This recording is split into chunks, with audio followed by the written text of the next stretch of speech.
Wow, who knew that doing a simple 5-day water fast was so fucking controversial?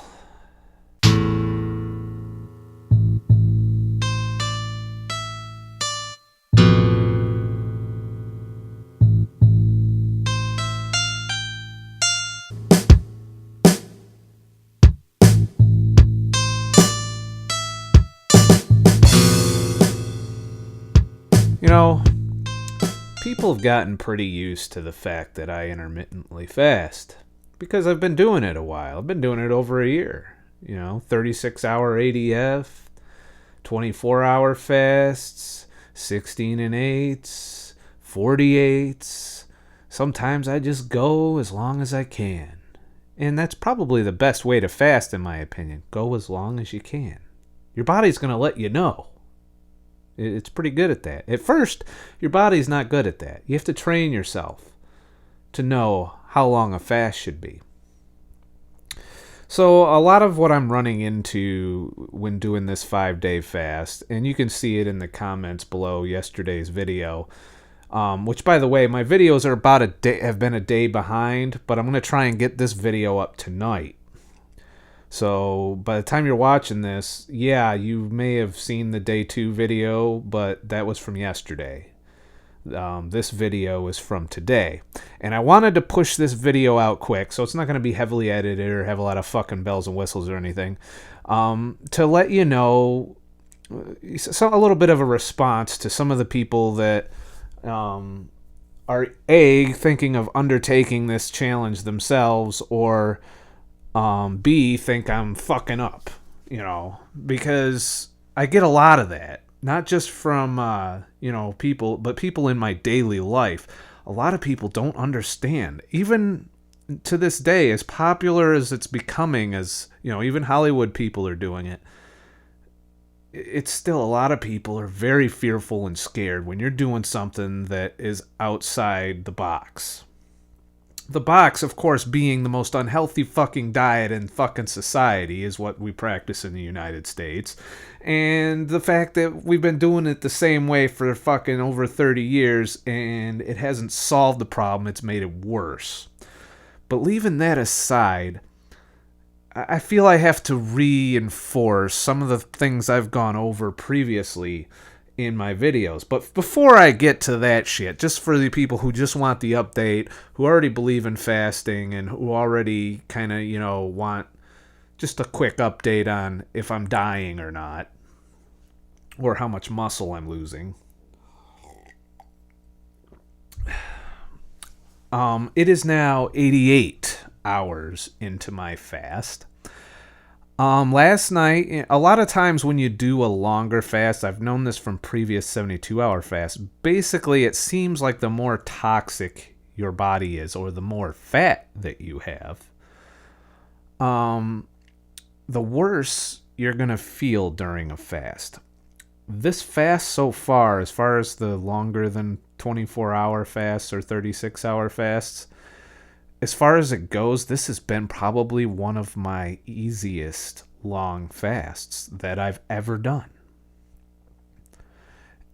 And I can only explain it with the fact that I made the diet change. That's the only variable that's changed since the last time I did a long fast, which was like a 72-hour fast, is the fact that I have keto adapted. I did a 6-week ketogenic adaptation. And now I'm sprinkling in some cyclical ketogenics every 2 weeks. I'm allowing myself a cheat day to eat all the shit that I have had to cut out. I like the things. It's okay. And if you put it in alcohol metaphorical terms, it's like every once in a while I go out and have a drink and get shit-faced. So,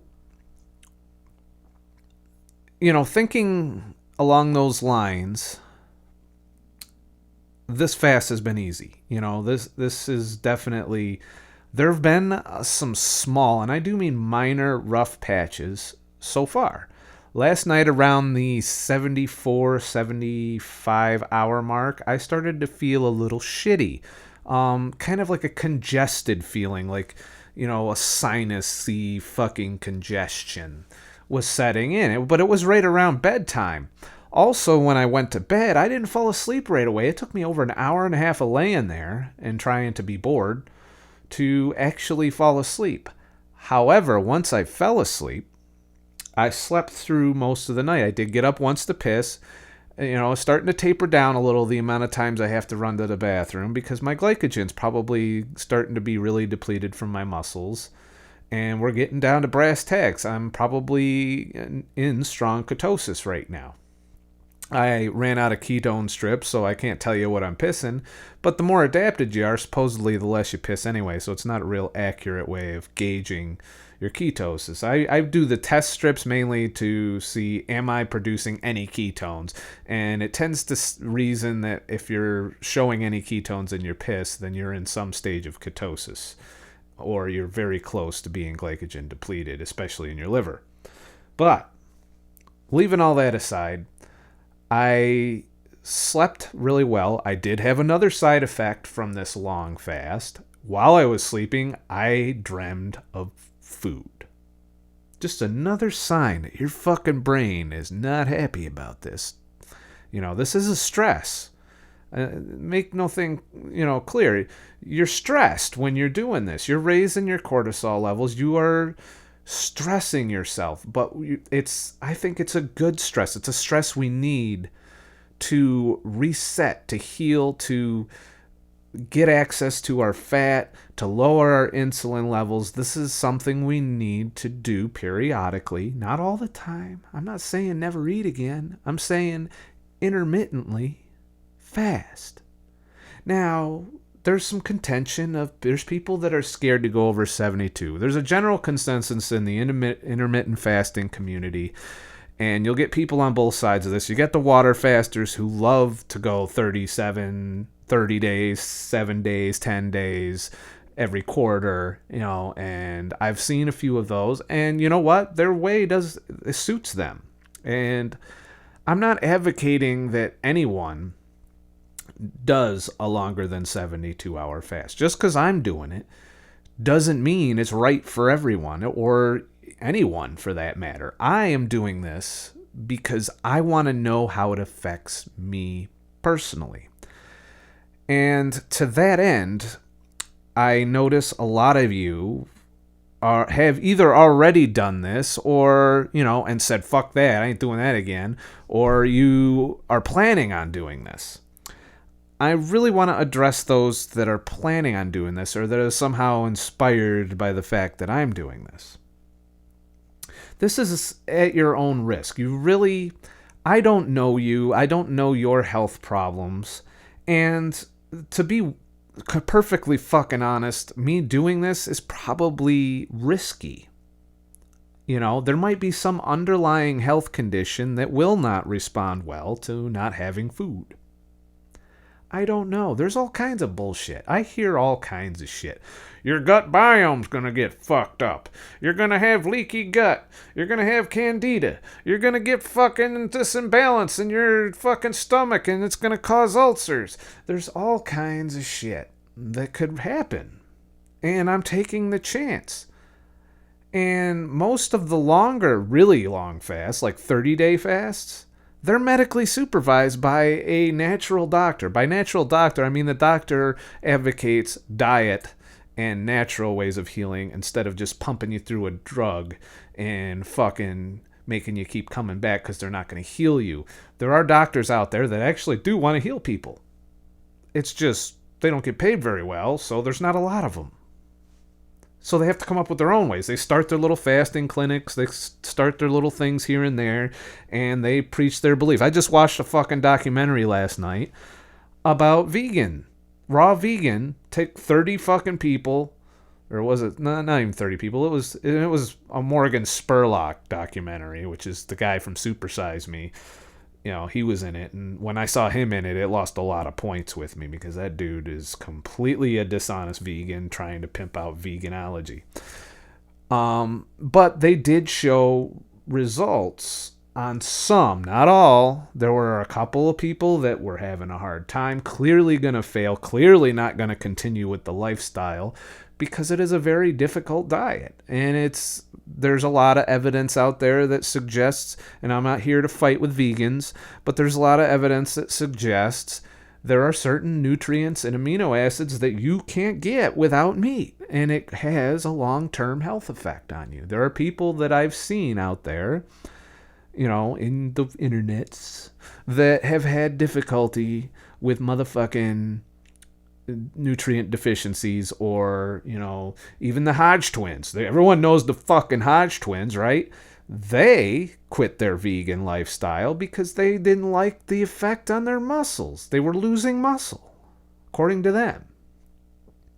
Now, there's a lot of debate on that. How much muscle am I losing doing a 5-day fast? The answer is not a whole lot. You don't really start losing muscles till 72 hours. And if you think about it in terms, you're not burning your muscles for energy per se. Not directly anyway. Your muscles are being burned because you're not, and it's not muscles, it's tissue. Let's get to that too. Your lean body mass isn't necessarily just muscle, like the muscle that you're pumping iron with. It could be any kind of tissue, skin, fucking linings of organs, who knows. But autophagy or autophagy, depending on what your English language is pronouncing, there's a contention out there that your body goes for the bad shit first. It goes for the damaged tissues. It goes for cancer cells. It goes for, all the fucking bad, fucked up cells in your body. It's going to eat those first before it eats your fucking hardcore, healthy tissues. Your human growth hormone is up, and Brad Pilon, who's a big fasting guru, says that helps prevent muscle loss during this. Now, your size is going to go down because you're depleting your muscle glycogen, and believe it or not, glycogen is pretty bulky. When you are fully carbed up and you go to the gym and you pump some iron, you're going to get nice big fucking muscles. Yeah. But if you fast for 5 days and deplete your muscle glycogen and you're on a ketogenic diet, then your muscles will shrink in size, but you'll retain strength.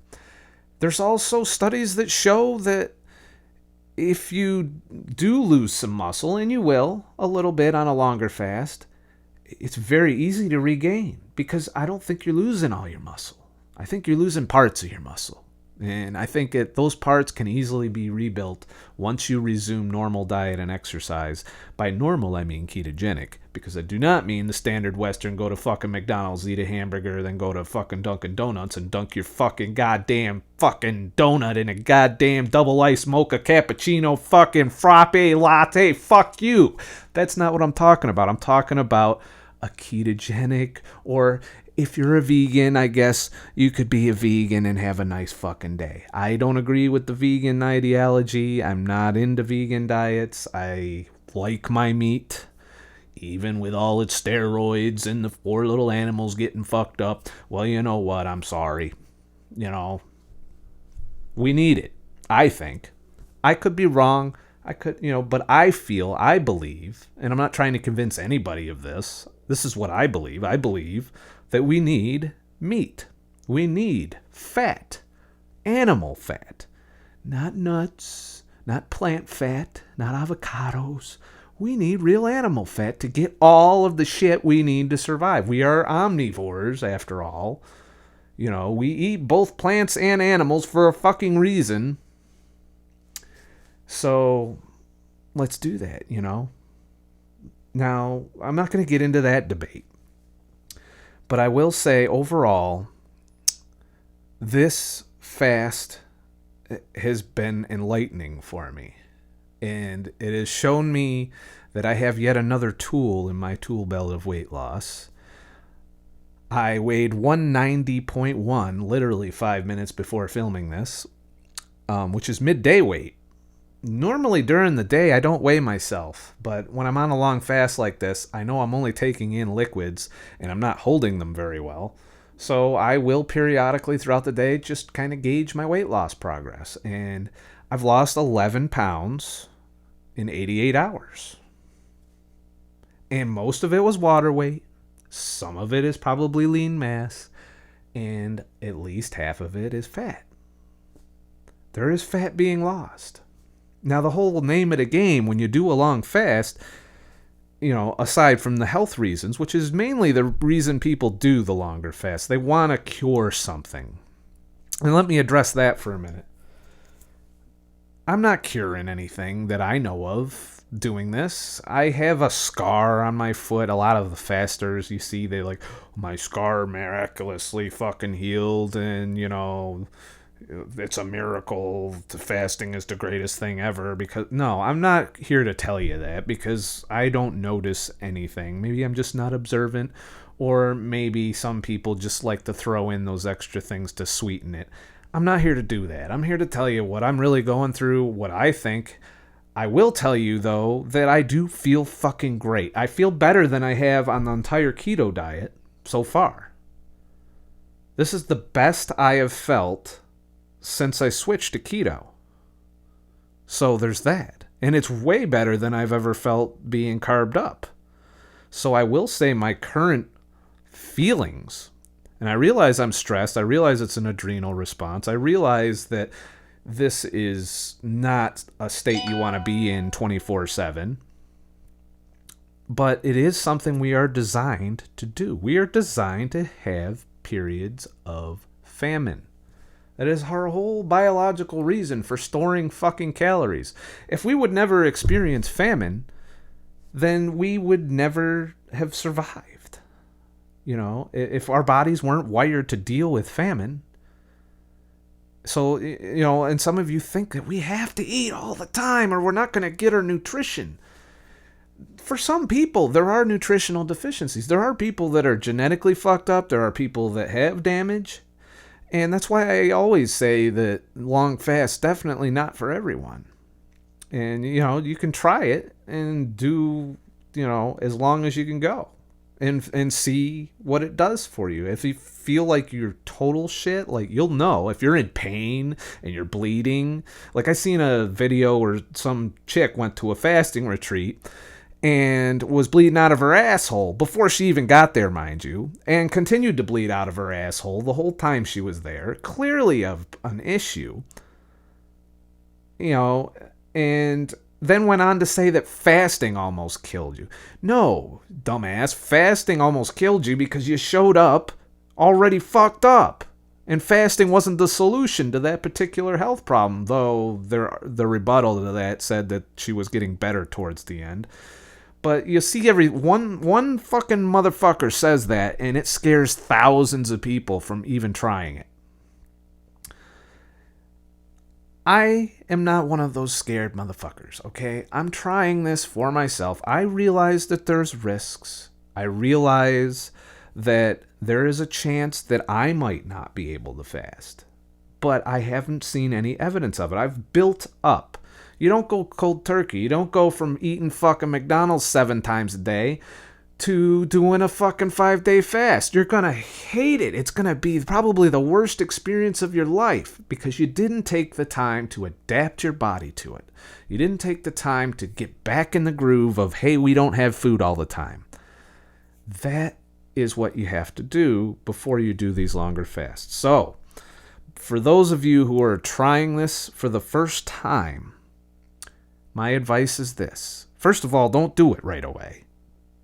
Get used to 36s, push to 48s, push to 72s over a long span of time. We're talking 5 to 6 months of practice before you jump into the big dog.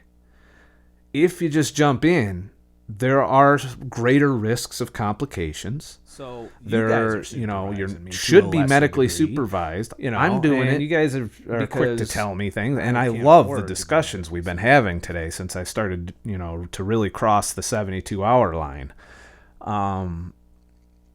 And that's good. But I would not recommend this to somebody who, A, hasn't had extensive experience with fasting, who hasn't addressed some of the poisonous things that they're eating, aka refined carbs and sugar. If you're eating shit tons of that, I can tell you from experience that once you get around 48 to 72 hours, you're going to be pretty fucking miserable and hungry.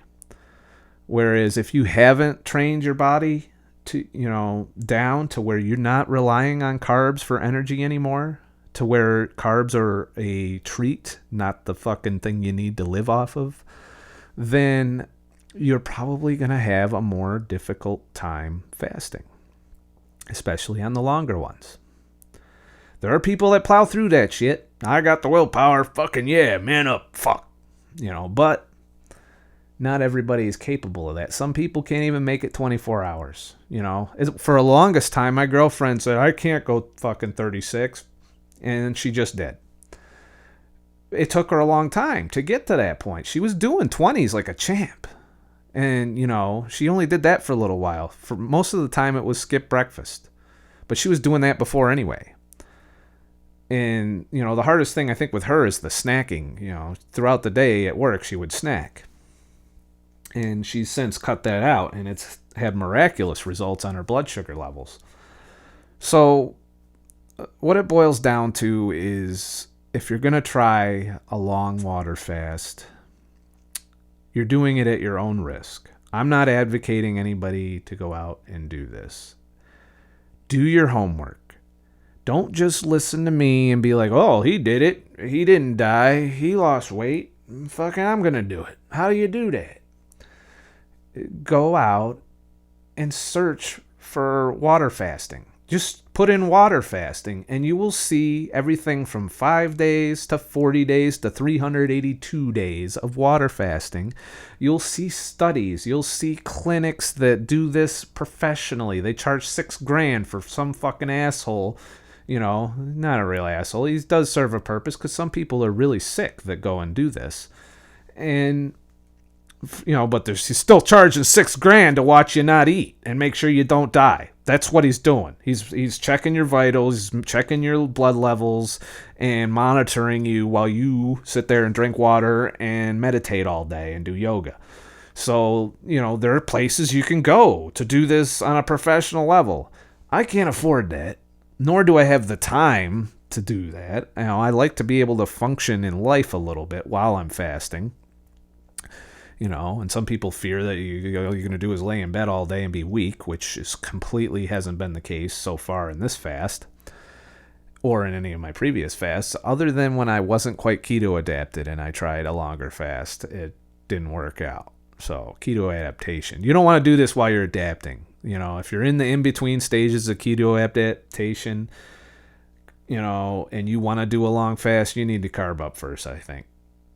Just because your body's not used to it. It's not used to the fat as your energy source. So when you take it away and you go into a long fast with empty, with an empty glycogen store, then you're probably going to have energy issues. You're going to be tired and miserable and feel like shit. That's only happened on one fast, and that was when I first started keto adapting. So overall, 88 hours, feeling good, losing weight. Tomorrow I'll hit my plateau, assuming I make it through the night. I still feel confident that I will make the 5 days, so we'll see. We'll see how it goes. I think I'm good, though. I think this is going to work out. I think it's the right thing for me. I'm going to probably do this again. I might even go for a 10 or a 30. I don't know. 30, I think I would need a significant amount of downtime. Like, I'm talking a month in the summer where I could just lay around and, maybe walk a little and maybe lift a few things here and there just to make sure I don't lose too much muscle. But I think 30 may be too far out of the realm of something that's realistically achievable for me. More like a 7 to 10 every now and then is probably the farthest I'd go. I'd like to see what a 30 does to me. I know it can really destroy your fat. Your fat will be gone. It'll come back, but it'll be gone. And, just in the health ramifications of it, a lot of people swear by it, as far as how good it is for detoxing you and all of that. I don't know. I just gauge myself on a day-to-day basis on how I feel. And if I feel like shit, I try and do something about it. If I don't feel like shit, well, guess what? I'm all right. If I still drop dead, at least I felt good when I did it. So, don't fast for long periods of time, greater than 72 hours, without some form of supervision, training, or just seeing your tolerance of fasting in general. Train yourself before you do that. You don't go out and run the 5K ever, never running if fucking, in your life. You have to go and work up to that shit. It's the same with fasting. You don't go out and do a 7 to 10 day fast. If you haven't done all your time in the 16 and 8s, the 24s, the 36s, the 80Fs, the 48s, the 72s, you don't just jump in at the big marathon because you could fucking die. All right? No, you gradually, slowly, work your way up. All right. I just wanted to emphasize that. And, for those that say you're not getting your nutrition or that are worried about not getting nutrition, know that your body's getting its nutrition. It's breaking down tissues in your body. That's where the lean mass loss comes from. It's autophagy, is what your body gets its amino acids, its nutrients, and minerals from. And it's evidenced in studies of long fasting that your body takes care of itself. There are fluctuations where you'll dip in nutrition and rise and dip. But overall, as the fast progresses, your body normalizes and you receive all your nutrients from your own body. You're basically eating your body for the extra nutrition and your body fat when you do a longer fast. So you're going to lose lean mass. There's no way around it. But guess what? Here's something for all you really diehard fuck you fasting fucks. You also lose lean mass on a low-calorie diet, running to the gym, fucking pounding the fuckmaster all day. Guess what? You're losing fucking muscle there, too. Go get some scans. You'll see. I just found that out, that they were doing this scanning thing for, today. I didn't know about DEXA scans.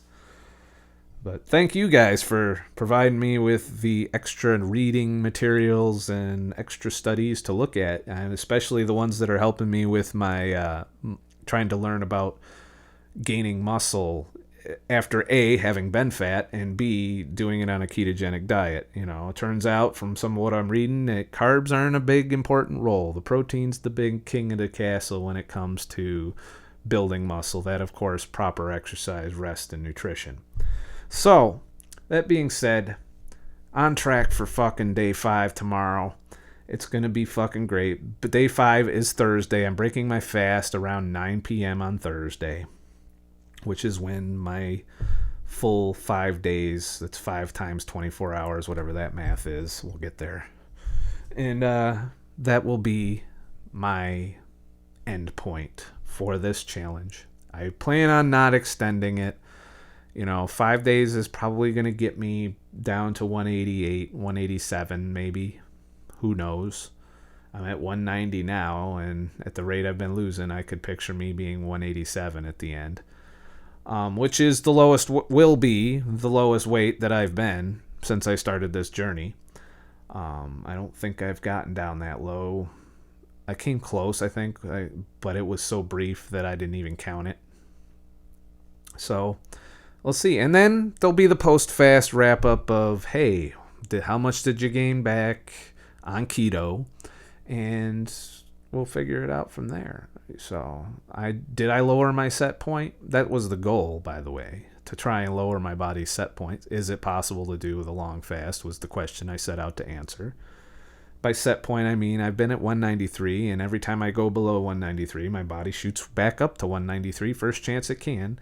So that's kind of what I'm trying to do. I'm trying to train my body to get used to being lower and hopefully lower my insulin levels and train my hormones to be at a proper level to maintain that weight easier. Keeping in mind that I can't go back to eating bullshit and eating all the time because it's just not in the cards. Weight loss series on deck should be uploaded tomorrow night. I'll have it up by Friday. Figure that way you can kick it off on Monday or whatever, and start your journey to try and follow what I did to see if it works for you. Not guaranteeing it's going to work for you. I've learned a lot over the course of this, and I'm just sharing that knowledge and giving my advice on, coaching on what I tried to lose weight, what I did, and what I've learned, have sensed that I could change some of the things that I did initially. And to just kind of share that whole knowledge and process with you and kind of walk you through week by week on what I would do in your shoes is basically what this series is going to be.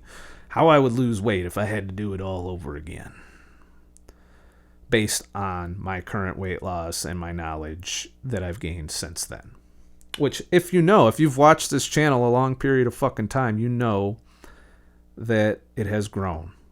And my knowledge has changed. My outlook has changed on a lot of issues.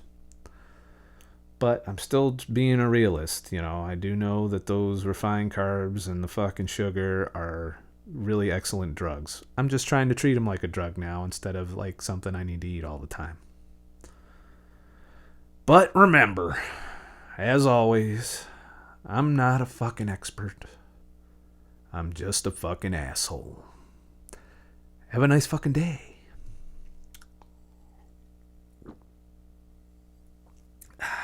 It's my dinner.